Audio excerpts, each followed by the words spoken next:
You're listening to I Have Some Notes, a proud member of the Alberta Podcast Network, locally grown, community supported.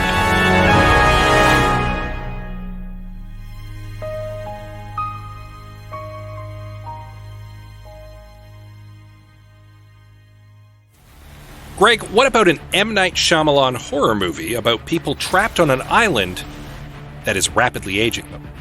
Oh, I like that. What's the big twist? The twist is that this script is a first draft. I have some notes.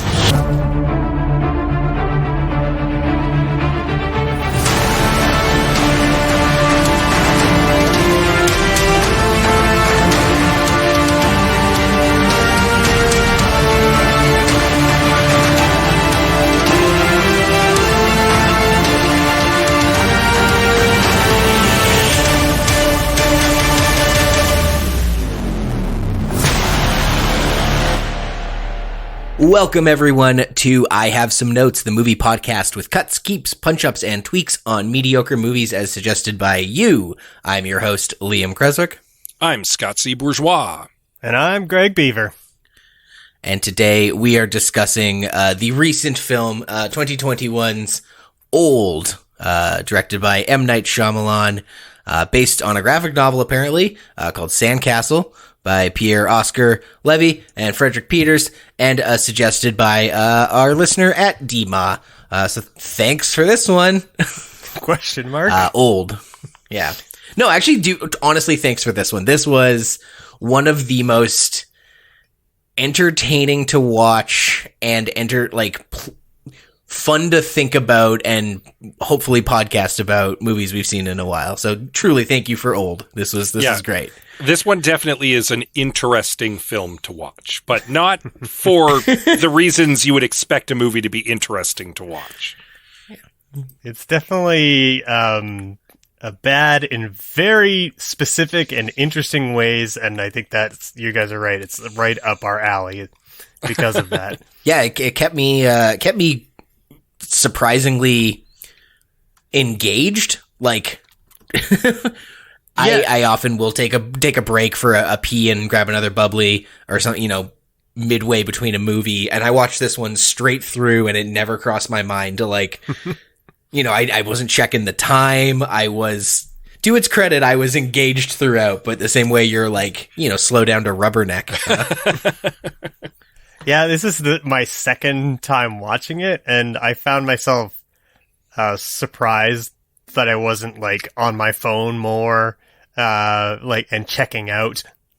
I was still, fairly interested in what was going on. I mean, to be fair to the movie, once the stuff kicks off, it kind of doesn't let up.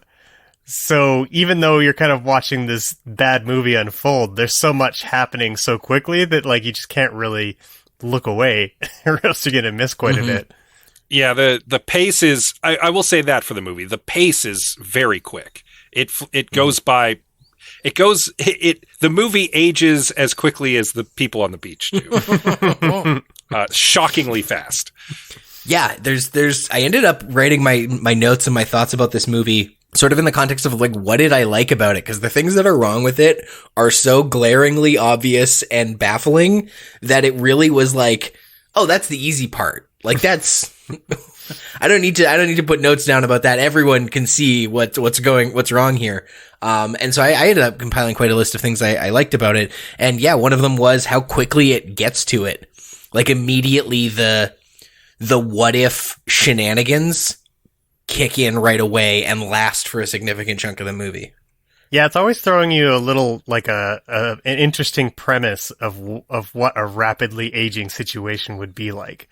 The movie overall is a really interesting premise, but there's all these little bite-sized ideas that occur throughout the movie that keep you engaged.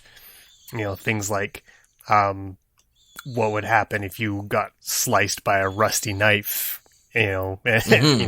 Stuff like that. Yeah, there's bits throughout that are interesting, and that's because the idea is interesting. The execution is where it kind of trips up. And where the movie is focused on exploring the idea is where the movie is most successful. In in every other regard to the plot, the characters, etc., it's not. But where it's exploring its science fiction premise, it actually does okay. Yeah, I think I agree with that. Yeah, it's definitely one of those movies that has that strong central like premise or hook. I found myself thinking a lot about Palm Springs while watching this movie. Did you guys have any other kind of like, like there's like every science fiction movie has a what if, has a speculative fiction nature to its sci-fi or horror, but there's other ones where it like really leans into it. Speed is we're discussing the Speed franchise before we hopped on the call here. And that's one where it's like the bus can't slow down. That's the hook. So yeah, did this movie evoke any of those kind of like high concept, high premise movies for y'all? Yeah, I can't say that I was thinking about any other movie other than the bad one I was watching, to be honest with you. It's hard to compare old to other movies because it exists in this very strange place where I feel like M. Night Shyamalan was trying to make his art movie, and he couldn't escape his popcorn movie instincts, and those two kind of like collided in just the most awful way. There's a lot of there are a lot of directorial choices in this movie, which you're right, come across as very arty. Like there's odd cinematography choices, there's odd framing choices throughout, and in a more almost more philosophical movie that was dealing less with the reality of the situation and leaning more into like the emotional effect of the premise, I could see it working. But as you say, he's got this movie that's grounded in the sci-fi premise, which is constantly talking about its sci-fi premise and is trying to solve its sci-fi premise. And so it can't get all the way back to being an art film because it keeps trying to drag itself back into being this sci-fi thriller, right? Yeah, it leaves its philosophy entirely behind in favor of being very matter-of-fact about what's happening and when it's happening. Which, for the record, I looked into Sandcastle before we recorded because I was curious what the graphic novel was like. And the graphic novel like leaves the sci-fi premise at the door. Like these people show up at a beach. The beach is magically aging everyone. That's where we are. There's no explanation for why. There's no weird pharmaceutical company. There's no happy ending. It's just, let's explore the concept of a bunch of people having a lifetime in a day. And that is the philosophical way to do this. Like, it sure gets around having to try and like explain certain things. Like, I think M. Night got bogged down in being like, well, why doesn't their hair grow? And then so he's got a line to sort of like hand wave that away, which then minutes later gets undermined by something else that happens in the plot because the power of the beach is completely inconsistent because it's not fully thought through. Because he's trying to explain things, but he's not explaining enough. Exactly. So, like, when you make us think about it, then you're asking us to question it, right? And that's part of the problem. If it was more philosophical and just like this is what it is, don't think about it too much, it's not about that, then you wouldn't be asking people to question the premise at all. Exactly. Yeah, I didn't buy, I think you're being very generous saying he was trying to make some kind of art movie. And then when Scott explained their relationship to the comic, I'm like, oh, for sure.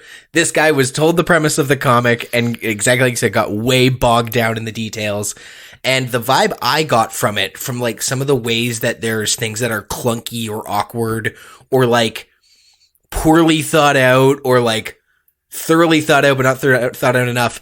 I got the impression not even that M. Night Shyamalan's a bad filmmaker, but there was no one around to tell him no, or no one around to like give him sober second thoughts or check ideas against. It seemed like one person with limited ability to like look at the bigger picture got put in control of this, and all of his blind spots show, and there was no one to pick up the slack and point out the inconsistencies. I think one guy got bogged down in the sci-fi premise, and this is what it looks like when it gets away from him. Yeah. Yeah, this is definitely a movie that got away from M. Night Shyamalan, that's for sure. Yeah. I'd be interested to know like what M. Night Shyamalan had been watching like previous to Old, because I almost get the sense that he saw something and he was trying to mimic it in a way. He saw something that was inspiring to him, like maybe he saw an artier film, and that he was trying to do his version of it, and just like, you know, much like he didn't understand the graphic novel, apparently misunderstood the movie that he was trying to ape. I have a pitch, because it's one of the things I liked about this movie, but also I wonder if he wanted to do his version of Midsummer.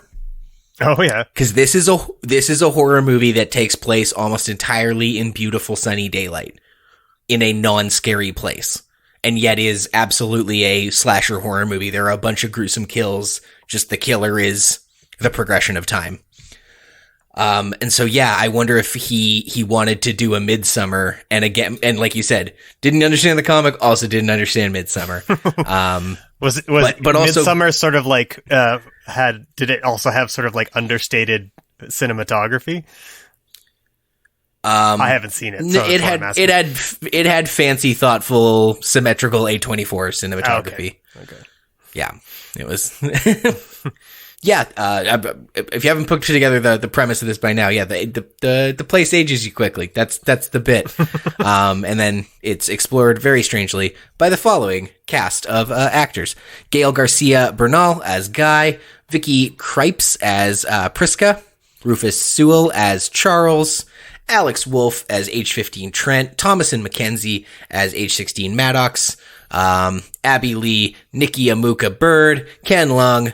Bunch of cats are there. It's an ensemble cast plus their older and younger selves. So yeah, Rufus Sewell, by the way, what a that guy actor. I haven't seen him in a while, but I instantly recognized him. I was like, Rufus Sewell, and I was almost disappointed that he was being wasted in this movie.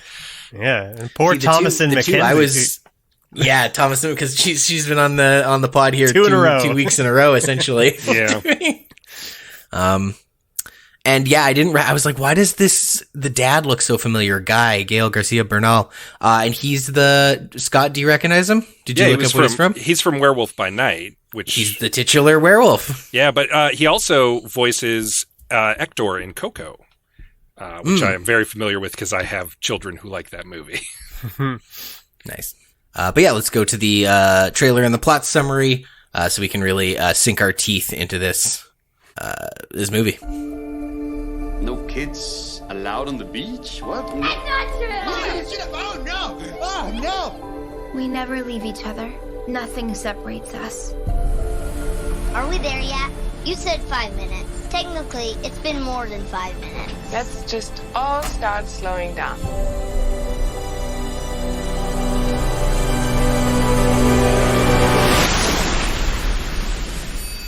Wow. Do you believe I found this online? I guess it's not that secret a beach. Whoa! Who would leave this? From the hotel! They're so rusted! What's happening? Found stuff from the hotel in the sand.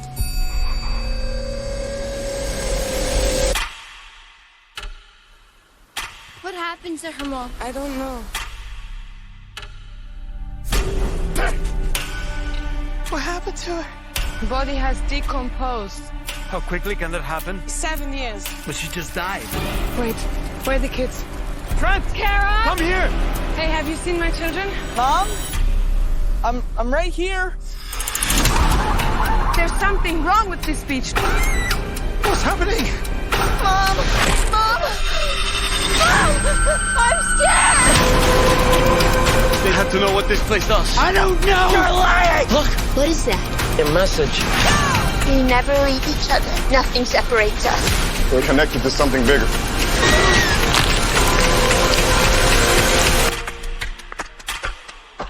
Oh no.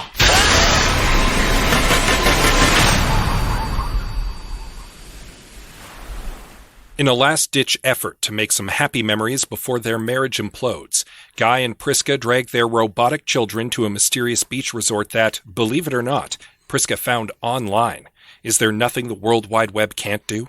Led to a secret beach by the director, the family is accompanied by a doctor whose name is Charles, a nurse whose name is Jaren, a calcium cave troll whose name is Crystal, and a bunch of other people who also have names and professions. The beach vacationers soon discover they are aging at an alarming rate. Guy and Priska's kids are suddenly teenagers, way into beach sex, and Dr. Chuck has developed a nasty case of old man stabbies. They frantically run from one end of the beach to the other as one person dies after another. Soon, no one is left but most of the children, who escaped the beach and learned the resort was really some kind of messed up Moderna lab all along. Okay, so old to me is like if someone adapted a game of Timbits hockey for the screen. Now, that may sound weird, but just stick with me for a second. Like, if the entire movie were shot from a bird's eye view, it would just be a group of actors running in unison from one end of the beach to the other, just like how 5-year-olds follow the puck together. Yeah. And just like in Timbits hockey, occasionally someone will break free from the pack, but instead of scoring like the world's slowest goal, they just die. Yeah, the sense of geography in this is very strange, because on one hand, it's just a big beach. It's just literally an empty space for the characters to inhabit. And so, yeah, the way they divide it up by just being like, some people are on one side of the beach, some people are on the other side of the beach. Everyone's got to run over to that side of the beach because someone died. Everyone's got to go run over to the back to the other side of the beach because something else happened over there. And in pointing that out, Greg, you've actually given me a fix for the second half. So I'm just, thank you. I can fix welcome. that. I have a fix for that. It isn't just that the characters are like in older, like hilariously running around like that, but like, you know, it's that they're telling each other exactly who they are and what they're doing the entire time. Like, oh, they do more than that. Half of the dialogue in this movie, the dialogue is so stilted and unnatural, and so much of it is people explaining to people things that they should know. Like at the climax, the director of the beach resort explains to the scientists working at the beach resort what they're doing. And it's like, okay, I get that we, the audience, don't know, but this is not the way to do this. Like, from a writing perspective, this is very bad. Or when Priska cuts the guy with the rusty knife and then explains what rust does.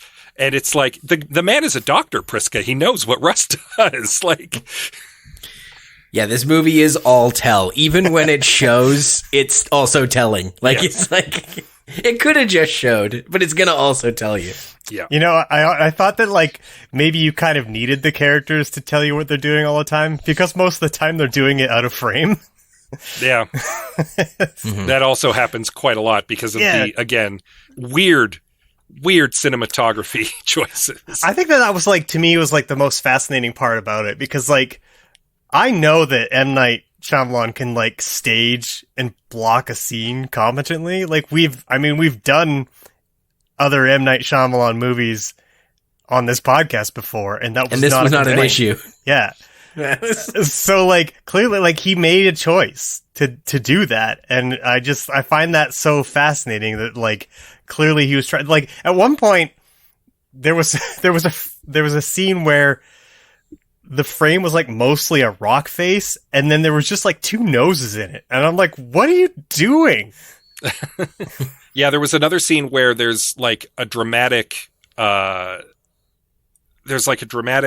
to rescue someone, and everybody's gathered around and they're talking about like what needs to be done to say. I think it's when Priska's tumor starts to grow, and the way it's shot though is from like out in the water, and the water's lapping up on the lens, and it's actually obscuring the view of them on the beach, so you can't see anything. And it's like, why are we shooting this like this? This was an interesting decision. Yeah. Even I found when they people zoomed in on their heads when they were trying to escape, and they'd put their heads to their temples, and the camera would go like Dutch angle and spinny. Just very like reefer madness in the middle of an otherwise grounded, yeah. There's a lot of them. And even like the scene where both the parents die like one after another as they're just coming to old age, the camera is like sort of fixed and just panning. So like the Priska gets up and like her husband dies, so she gets up and walks to the beach, and then the camera kind of like pans past her, and then we go back and she's died, and then it keeps panning, and then it goes to the rocks for something, but there's nothing going on there, and then it comes back again, and it was such a strange decision, and it might have been an interesting shot had there been like, I don't know, something interesting going on this other side, but that's not what was happening. Yeah, I'm glad we're kind of keeping to some of the technical problems of it, because this movie is also famously riddled with logical plot holes and leaps in logic. So I'm glad so far we're on task of just like, also these are the things that are weird structurally.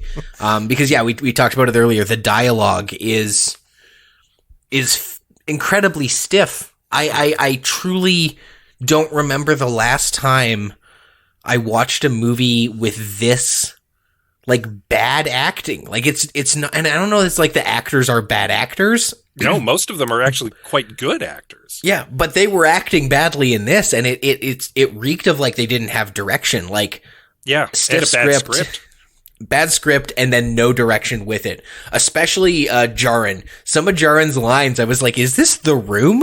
Like That's just what I was thinking. I was gonna say, like, I've seen better performances in a Tommy Wiseau flick. Like, it's bizarre. I wish I remember exactly the line, but he's like, "The kids, they've gone down to the end of the beach." Like no one, and again, no one in the editing bay, no one in the director's hut in Video Village was like, yeah, maybe we do a second take on that one. Yeah. Look, I want to get back to craft services.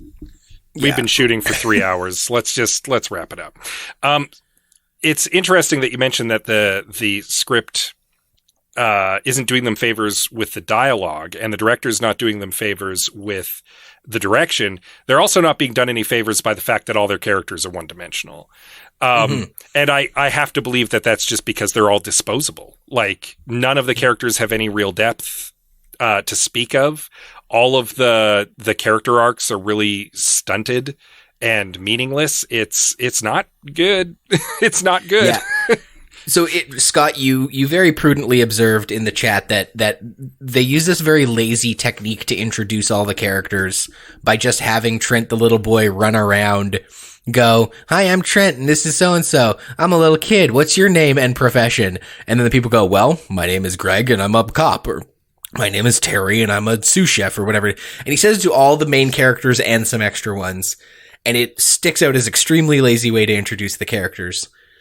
And that is true, but also is like a spotlight, like highlights in no uncertain terms that is also the only thing about these characters we will ever learn. Like, we learn each of those things are a problem on their own, but they make each other worse. We actually learned two things about all the characters, which is what is their job and what is medically wrong with them. Yeah, and that's all the character development we get. That is pretty much their all the character illness development. And their job. Yep. I at one point, one of the characters tells them their profession in an attempt to make sure that they understand that they're sane. Like, that was a weird line. I think it was Priska who says that. Mm-hmm. Like, I can't remember what her occupation was. It's like she works in a museum. I'm a museum director, yeah. Yeah, and you're like, I'm telling you this because I don't want you to think that I'm, like, given to hysterics. And, like, what does working in a museum have anything to do with that? Like, well, it goes even further than that. At one point early in the film, Guy and Priska have a fight. And Guy talks about how she, like, all she does all day is look at the past because she works in a museum. And she's like, yeah, and all you are is worried about the future because you're an insurance guy.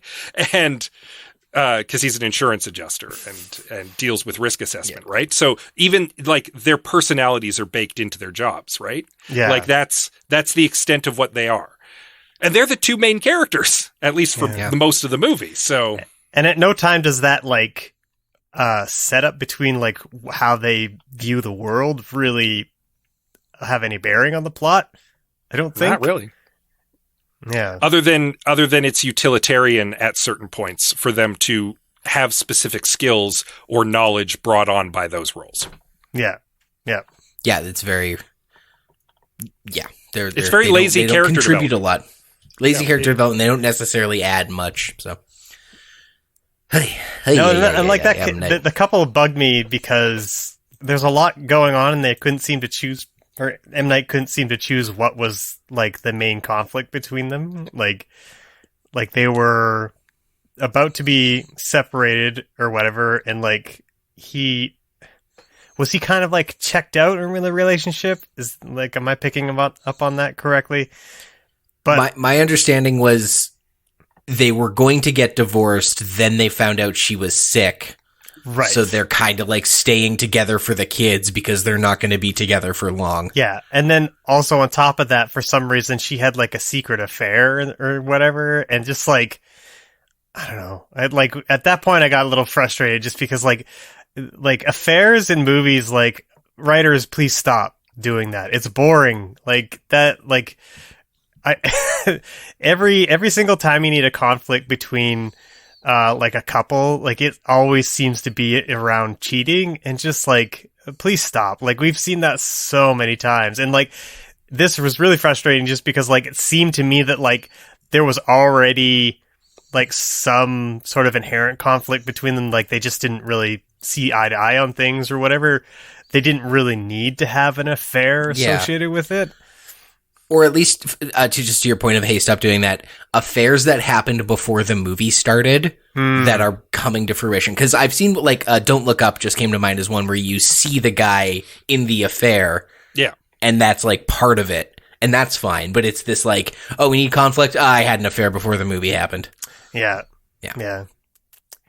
Yeah, like, it can, I think it's just, like, because it's so common, it's very easy to come off as lazy. Is the problem. So like, you know, if it's yeah, if you're gonna use cheating, it better have something to do a little bit deeper with the characters and their attitudes and worldviews.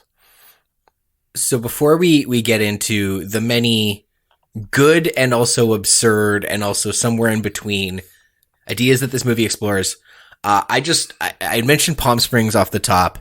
And the thing that I was really thinking a lot about in regards to this movie was like that balance that any kind of sci-fi or horror movie has to walk, but specifically ones with a big hypothetical premise at its heart, is the balance of exploring the what ifs of that premise and having the characters doing that exploring going through a meaningful narrative character arc. Yes. This movie is all in on exploring that what if. And I can just imagine like a list that, you know, M. Night and maybe some of his writers had of this list of like, well, if you're going to age rapidly, this is true. This is true. This is true. Again, Palm Springs, I think, does this really well. You know, what would it mean? And, you know, and that's fine to have a big list, but the thing this made me realize is some of those rocks are best left unturned. And that's also one of the things that these kind of hypothetical movies need to be aware of. It's like, which ones do you explore and which ones do you not touch? Like, how many time travel movies have that kind of like, don't think too hard about it moment? Because if you think too hard about it, the whole thing unravels. Think about this fun aspect of it. Yeah. You know, think about how this helps our character grow. Don't think too hard about the nuts and bolts or it's not going to make any sense. This movie turns over a bunch of rocks it shouldn't, and it's part of why it's so interestingly bad is like it leaves some unturned. Yeah. So the one I'm talking about, of course, is the pregnant 6-year-old girl. Like maybe that was just like, don't bring that up. Like there's so many other interesting body aging rapidly ideas to explore that one was maybe best left unturned. Here's the thing. That does, as I understand it, happen in the original graphic novel. because that was part of the philosophical aspect of living a whole life in a day that the authors wanted to explore, and fine. The problem with M. Night adapting it here is that because he was getting into the why everything was happening, and he was getting into the science of it more, as you say, he's turning over that rock and it starts to unravel. And because they had explained so much about what might be happening to them, it doesn't function properly as a narrative device anymore. So it probably should have been on the cutting room floor, honestly. They probably should have just tossed that one out. Yeah. I actually have a fix for it later, but yeah, it asks so many other questions that then go from it. So one of the ones that I had thought of, so when they try to cut out her tumor, they got this thing about how the wounds heal over. Sure. Yeah. Right? You can't leave an incision open. At no point does anyone, like, other than out of their nose, nobody bleeds. There's no blood in this movie. Like, they cut her open, there's no blood. Yeah, every time there's a stab, there's like... It's a very sanitary movie. Also, she doesn't get an infection from that. Yeah, the infection thing that's not fully thought through. But the other one is like where I'm like, well, there's no blood. If you're going to introduce the concept of someone getting pregnant, then it also begs the question of like, well, what about menstruation? Shouldn't all the characters with ovaries be menstruating every like 6 minutes?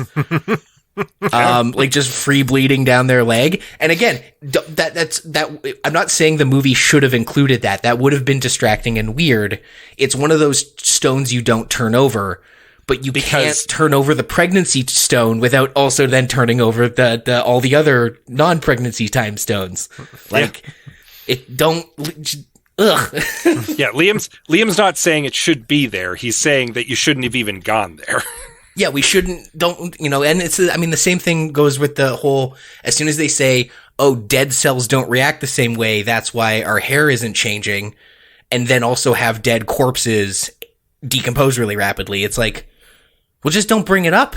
If you don't have a good answer for it, just don't you got a million other things you could explore. No one in the moment would have thought about fingernails and hair, except that you brought it up. Yeah. Yeah. And then it makes me think about all the other parts that don't make it so it just got me thinking about the aspects you explore, how you balance that with narrative and balance it with the aspects you don't explore in a what if movie with a big premise. That was the fun thing I had thinking about in relation to this movie. Yeah, and that's why a you good were thinking of example Palm Springs, where like a premise could have led to good character development or at least exploring a character more, but they leave it on the table because they have the character of Crystal who's concerned about her health because she's got a calcium deficiency, but they also set her up as someone who's concerned about her youthfulness and concerned about her looks and things like that, right? So when we get to the beach and she starts getting older, other than like maybe one line where she says, "Don't look at me," we don't explore her having to deal with or even come to terms with the fact that she's aged and she doesn't look the same as she did before, that she's lost her youth, right? Instead, they just kind of like turn her into like a cave monster, and then they're like, "All right, that's done." Yeah. Which, I mean, that scene was interesting in a really gross way, and kind of horrifying, but at the same time, I thought it was laugh out loud funny. Yeah, like really? A clown show to me. But there was nothing horrific to me in this horror movie. It was at best a sci-fi thriller, and in some cases, like legitimately, like I can't believe I just saw that happen. It's actually kind of hilarious. With the exception of the couple points where I actually cringed, like out loud. Like, you could hear me cringe from space when that 6-year-old girl got pregnant. Like, oh boy. Yeah. I mean, a lot of the plot holes in this have been covered, but are there any you really want to highlight? Ones that really stuck into your craw? Because obviously people have pointed out the obvious flaws with this movie quite a bit, but I sort of said mine in its relation to the bigger picture. But yeah, any particular plot holes that really wrestled your jimmies? No, I don't think so. Just partly because like as I'm watching it, I'm mostly just thinking about like, how little character development there was.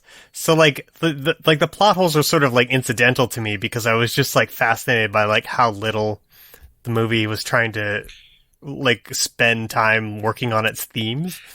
Anita asked me. I usually watch the film with Anita, and this time she had literally no interest in watching it, so I watched it by myself. But partway through, she came over to talk to me, and she asked, "So what's the movie about anyway?" And I said, "Well, it's a movie about a group of people trapped on a beach that rapidly ages them." And she said, "That's the premise. What's the plot?" And I went, "Yes." Because I didn't have an answer for her at that point, and I was over halfway through the movie.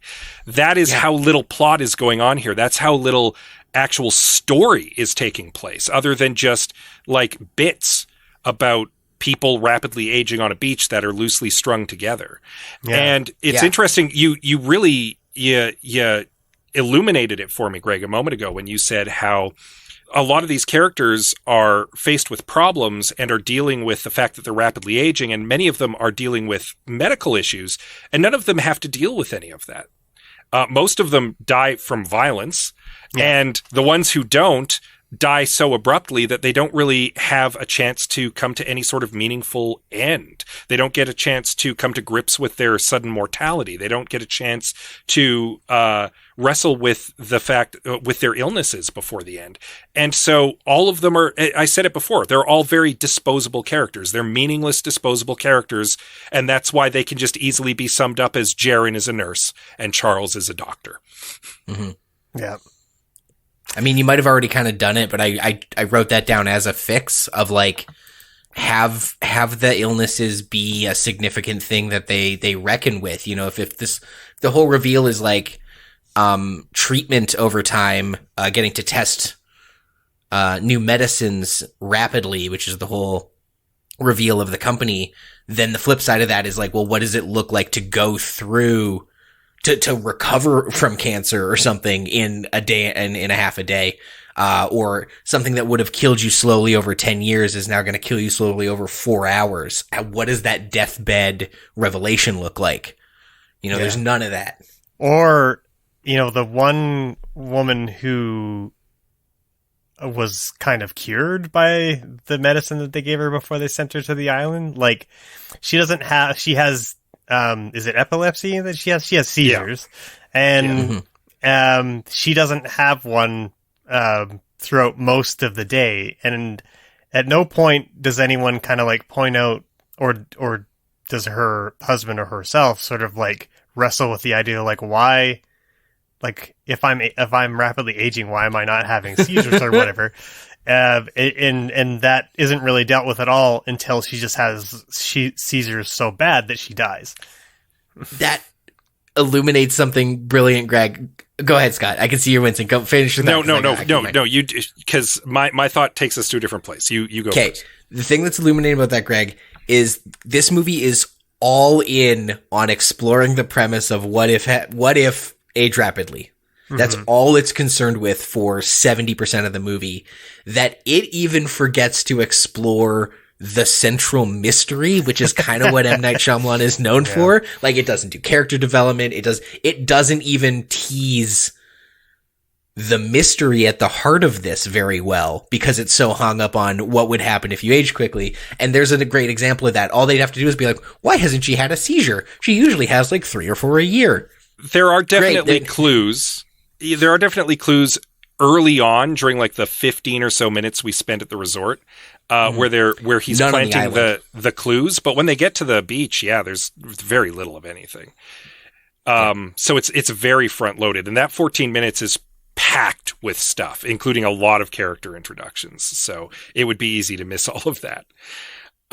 Which is just another structural flaw with the movie. There's so much that's important that's dropped on you all at once that you forget most of it, and then you're just off to the beach. My thing was, I am going to point out one weird flaw in the evil pharmaceutical company's evil plan, because I can wrap my head around the logic that they're using to justify what they're doing. I don't agree with it, but I can understand it.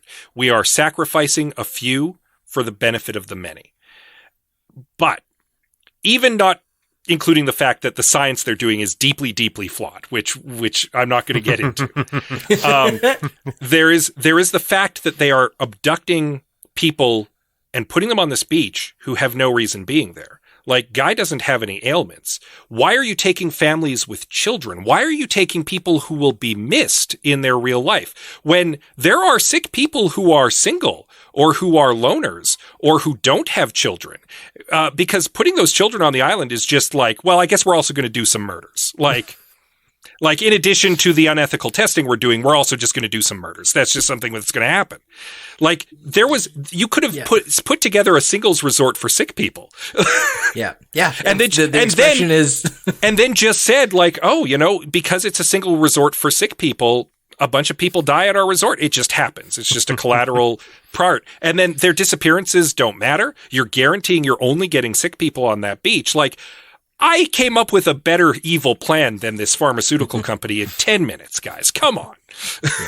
Yeah, the expression is, you gotta, can't make an omelet without breaking a few eggs, not, you can't make a 3-egg omelet without breaking 4 eggs specifically. Yeah. Like, and part of this, though, comes into the fact that, again, the pharmaceutical company isn't in the graphic novel. That's something that M. Night added to have a twist, because he needed to have his twist and he needed to have his science fiction thing going on, right? Yeah. I know you didn't want to get involved in the science of it, but it did make me laugh that this pharmaceutical company thought a sample size of 1 was evidence that her seizures were cured. Like, there's so many other factors that could have been. It could have been the process of time that, like, healed her. Who knows? Like, and there's no way to verify it because her body will decompose and no one can go and investigate it. See what.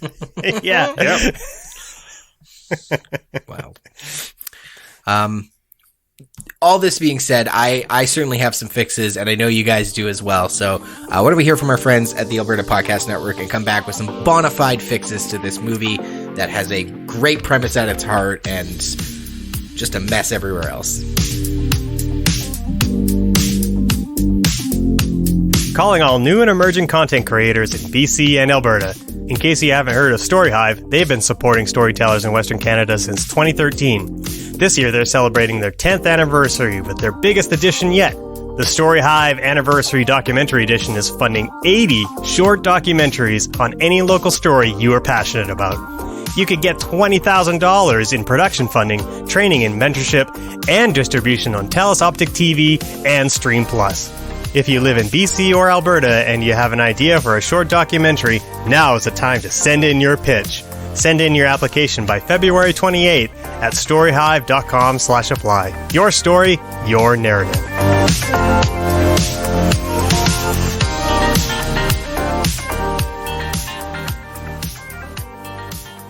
Welcome back to I Have Some Notes. If you were trapped on the beach in this movie, you would be 1 year older because we are about halfway through the episode. We are, of course, talking about old. I got some fixes, but Scott, you had one you wanted to kick this off with? Yeah, my fix is you take this premise and this adaptation you want to do, and you take it away from M. Night Shyamalan, and you tell him to just stand back and executive produce, and you hand it to Jordan Peele. And you let Jordan Peele make this movie. Because I feel like he would execute on it much, much better. And probably much scarier. So that is my kind of tongue-in-cheek fix for this movie, is give it to someone who's maybe better at this. Yeah, give it someone who makes better. Yeah, no, I legitimately would be very interested to see how Jordan Peele would handle this source material. That's fair. And I have to believe it would be better. I do want to highlight the one thing I really liked about this movie is that it takes place on it didn't have to take place on a beach. I guess the graphic novel sets it there, so that's why it's on a beach. But like, this could have been in any kind of structure, like a house or a mansion.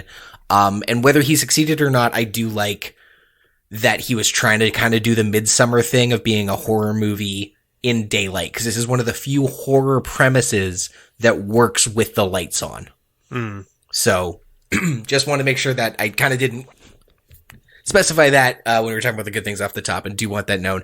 I appreciated that it was on a beach. I think it was an interesting place to do this premise. So, speaking of the beach, this was the idea I had from when Greg was pointing out that they just run back and forth like little kids playing soccer. Because it's just an open space. All you have to do is naturally elevate the beach. Just have like a third of it that's 5 feet higher than the other part. And you just give the set of the movie a natural, like levels, right? Yeah. It's like something in theater we always talk about. It's like, well, find your levels. How do you make an interesting stage picture? And maybe there wouldn't just be this generic left and right if there was maybe a spot where they sat off to one side that was up, and then the beach like dropped down a bit, and then there was a different area. It would even just be more interesting looking over characters' shoulders and seeing the background. It would give everyone a sense of place, a sense of left and right. Just literally just have it be a two halves of a beach at different levels. That was the idea I had in the first half. My one idea at the moment is to change who among the family is sick. Like I was thinking, like if one of the kids was sick, that helps to move a lot of other things in place for the family. So, like often when a child is like terminally sick or something like that, like it causes a lot of conflict between the parents and things like that, sort of naturally, and it also gives them a much more interesting reason to be there, because they're going to this resort. Child's terminally ill. They're trying to give the kid one really good vacation. Trying to help them forget about what's going on or whatever. So that makes their entry into the story a bit more compelling to me, and it gives like I said, it gives the parents some natural conflict, and then it would also give the other child some maybe natural conflict of like, maybe feeling frustrated that they're being forgotten or something like that. That way, the two children can have some kind of journey together when they get to the beach and they end up starting to grow old together. And like the child is the one for whom the cure works, right? Mm-hmm. So they actually get better. And that's why they, the brother and sister end up being like the lone survivors. So I don't know if that gives us like a little bit of a lifting ground, but that's my thought. That also raises the stakes in an interesting way, because then like for Guy and Priska in particular, the passage of time becomes much more urgent to them. Yeah. The need to get off the beach becomes much more urgent for them, because their child is not just aging rapidly, but could die of their terminal disease at any moment. And then that also raises the question earlier on, like, why hasn't he died yet? Yeah. Why is he still alive? And that medicine mystery. And that brings back the medicine mystery. Like that alone solves so many problems with this story. Wow. Love it. Well done, Greg. Yeah. Thank you. Yeah, it's interesting. Just like, just sometimes just like flipping a little switch can like, put the dominoes in place and things like that. Because then there's a good reason for the doctor to be there. And there's a good reason for the conflict that the doctor has. Like, he's competent, but he's slowly giving into it. Did he have dementia? Is that what they were implying? That's certainly like schizophrenia. I don't remember that. I read dementia. Did they say schizophrenia? You know what? They did. I do remember that. It was, yeah. Yeah, because the doctor in the lab at the end is complaining. He's like, we got to separate the physical illnesses from the mental illness because our schizophrenia guy stabbed our nosebleed guy. Right. Yeah. But that gives that gives some extra urgency to like the doctor is sort of like a safety net for the parents, and then he's kind of like slowly going away.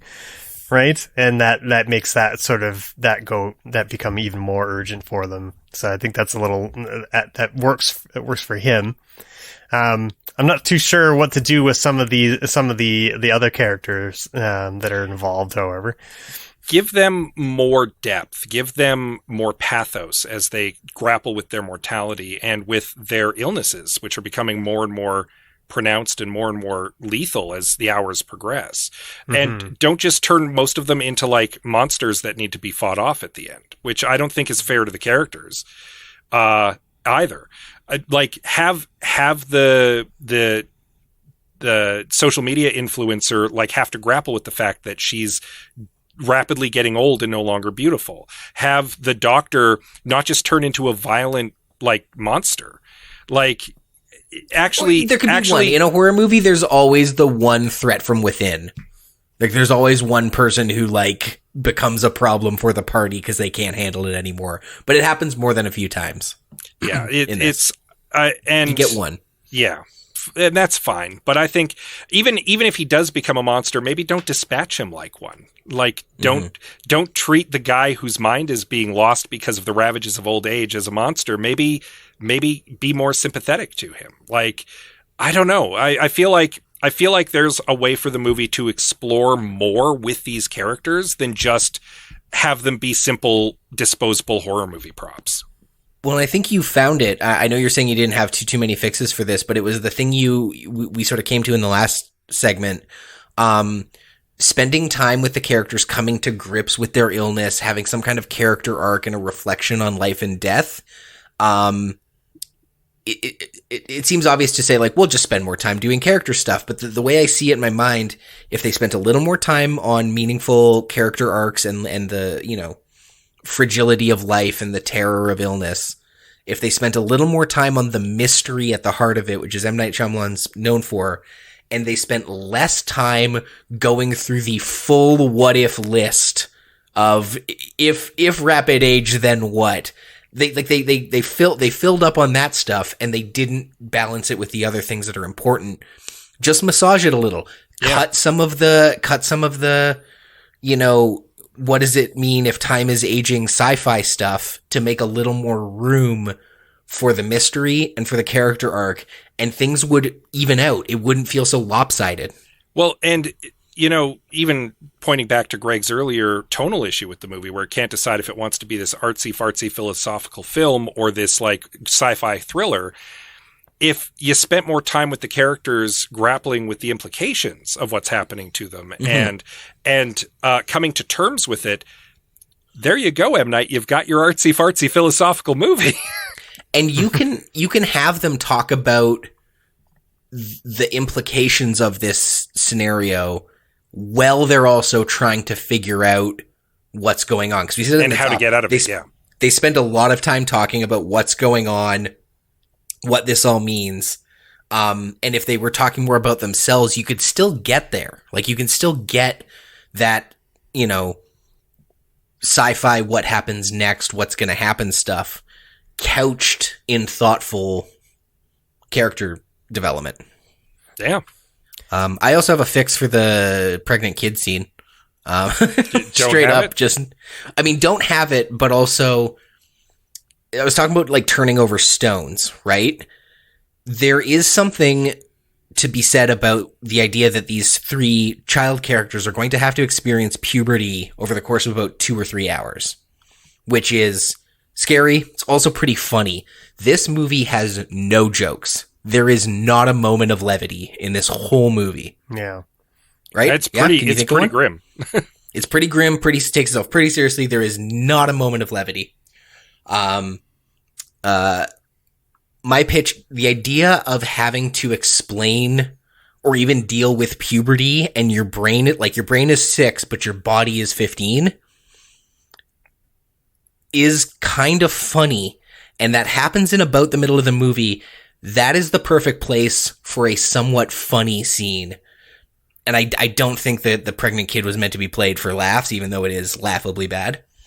So my pitch is explore either what is it like the awkwardness that these parents now have to explain their changing bodies to a 6-year-old instead of a 15-year-old, which is already right. Like, that's what the entire premise of Big Mouth is, like, ha ha ha, wasn't puberty weird and awkward. Have some fun with it. Have some fun with watching a 6-year-old deal with puberty, whether that's just the conversation between the parents or instead of having them fuck and then get pregnant, maybe just have 3 kids who cannot keep their hands off their genitals.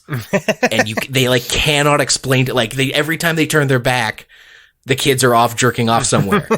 Maybe that's a lateral move, but it'd be kind of funny to have to be like, you know, you guys have kids, you know how hard it is to tell them to stop doing something. If they were like literally had the understanding and self-control of a 6-year-old, but the horniness of a 15-year-old, it'd be madness. And it would be kind of funny. And that's exactly the point in the movie where a brief moment of levity would have been welcome. So that's my pick instead of and you still get to explore the concept of, experiencing puberty at a rapid rate. So it doesn't end in, what it ended in. So. Yes, no? I think that's fine. Yeah. I think you're right that like you need to introduce, some humor into the into, you know, you've got a pretty large cast of characters here, and there's definitely opportunity for someone to offer some comic relief at some point. You know, so I think you're right. You guys didn't find the cave troll lady snapping all of her bones in a fit deeply hilarious? Because it was funny the way like a horror movie, like a gruesome kill, like a real, you know, Nightmare on Elm Street kill is funny. The way her body got all crinkled up. But yeah, just a funny character. Like, why wasn't Mid-Size Sedan a ham? You know, why he for a guy whose name is as absurd as Mid-Size Sedan, like that, the name is funny. That's not a funny. Yeah. He's like, I'm a dead serious rapper and I'm as serious as everybody else. Yeah. Like, could you just imagine if he was like Flava Flav? It just would have added like an interesting dynamic. Like, yeah. And then somebody's gonna be like, whoa, no, like I didn't do it. I didn't, like getting himself into trouble because he's running his mouth. You know. Yeah. Yeah. Yeah. At least you would have had a character with a different dimension. Like just about everybody else has, they almost all have the same disposition. Precisely. Cool. I think that's our fixes for it. And I think we, like Greg nailed it in one, right there. Like Scott said, it would have shored up a lot if we had just, done what Greg suggested. A little bit of what I said, hell, maybe just M. Night's not the guy to do it. But we had our thoughts and you had yours as well. Thank you very much, listeners, for contributing.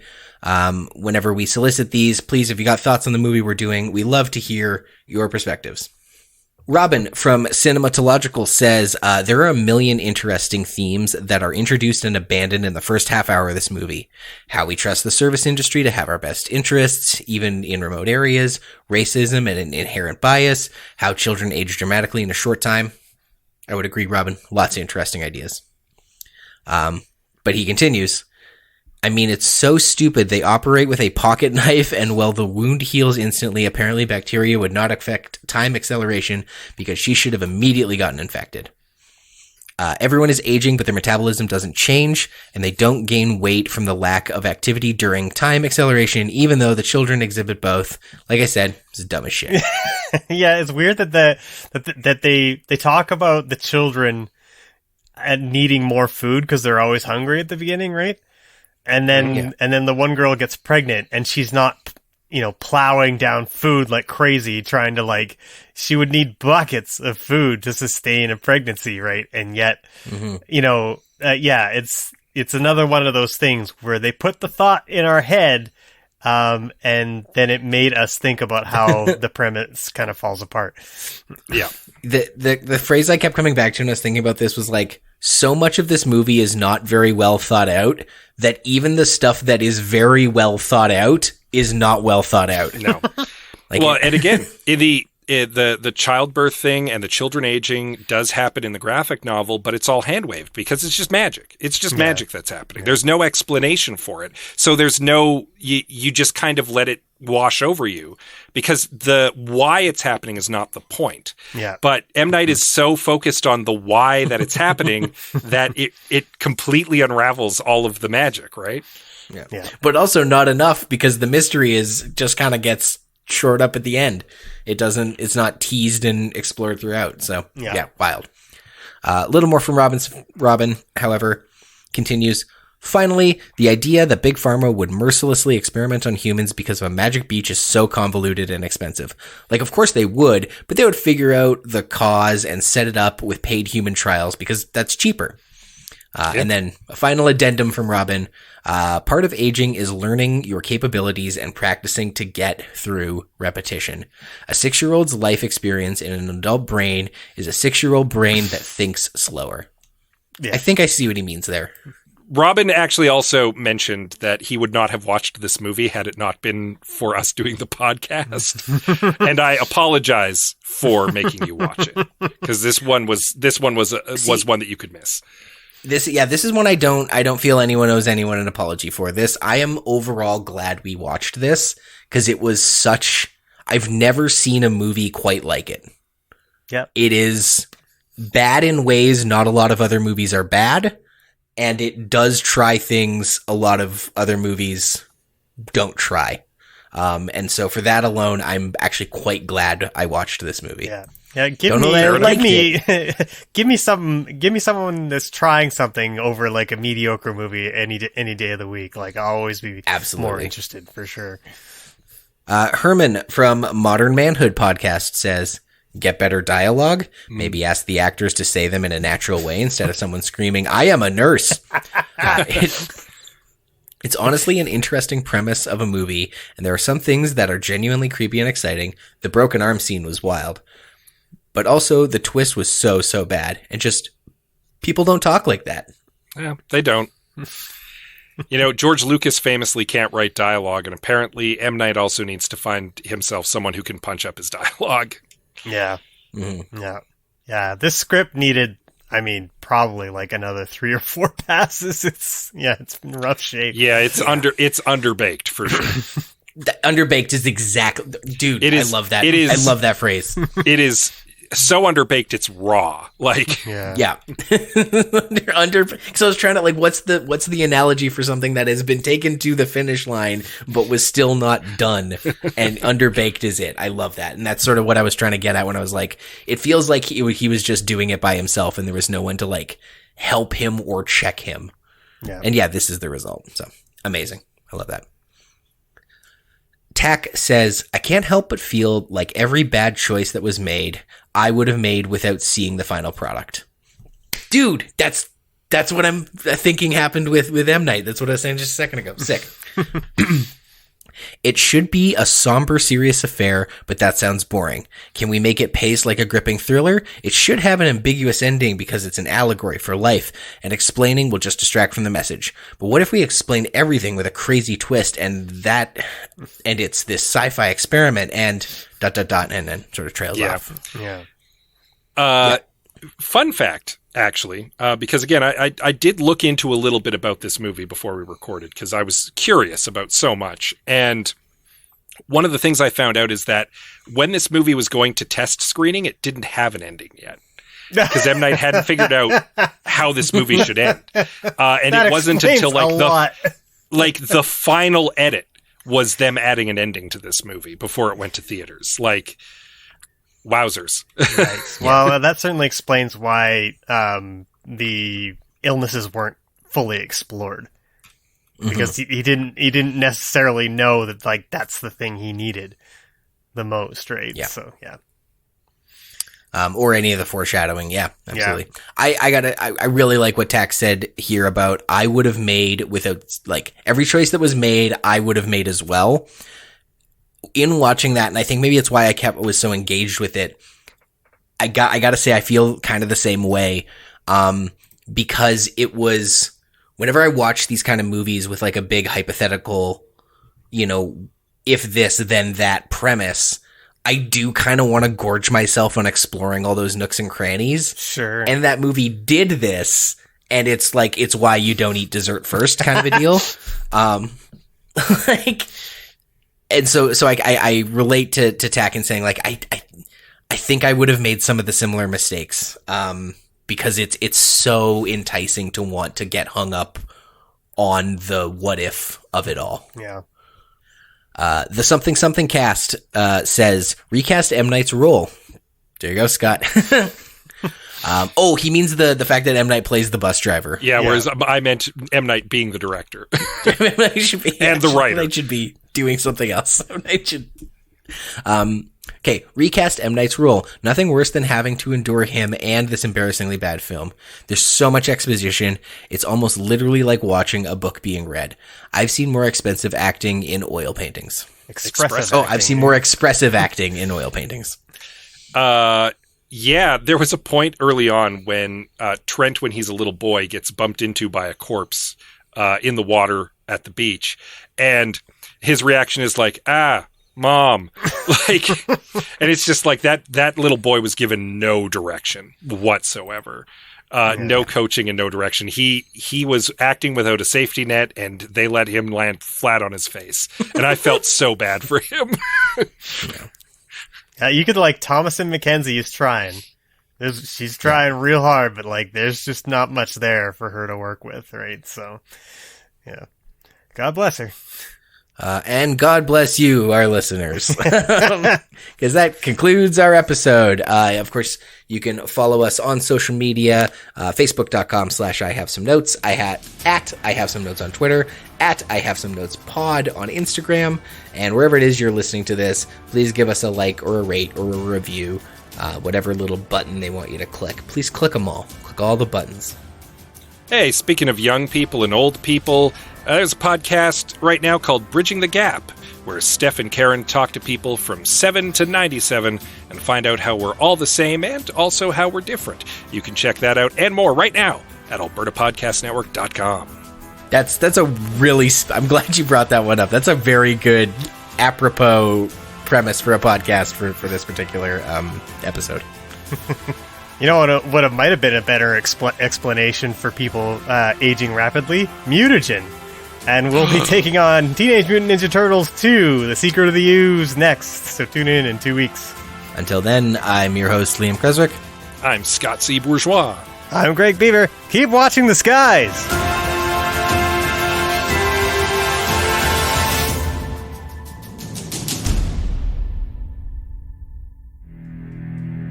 In a world where boring dinners and ungrateful children make cooking almost unbearable.